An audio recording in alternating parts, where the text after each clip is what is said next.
أهلا بيكم. النهاردة في مطبخ ليليان هنعمل مع بعض سلطة الفاصوليا البيضاء بطريقة المطاعم التركية.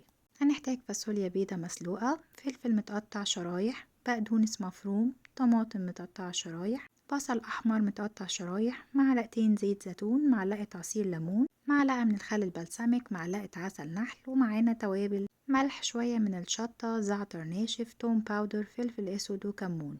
أول حاجة هنجهز الدريسنج بتاعنا. هنحط كل المكونات مع بعض، ولو ما عندكوش خل بلسمك ممكن نحط خل ابيض عادي، وممكن كمان تزودوا شويه من الهوت صوص لو بتحبوها سبايسي شويه. كده الدريسنج بتاعنا بقى جاهز. نبتدي نقلب كل مكونات السلطه. جربوا اعملوا الفاصوليا البيضاء بالطريقه دي بدل ما نعملها بالطريقه التقليديه بالصلصه او بلحمه، بتبقى خفيفه وطعمها حلو. ممكن ناكلها لوحدها للغدا او جنب اكله، كمان بتبقى حلوه في الصيام. بعد ما نقلبها كويس ندخلها التلاجة ساعة وتبقى السلطة جاهزة. جربوها وقولولي رأيكم. Thank you.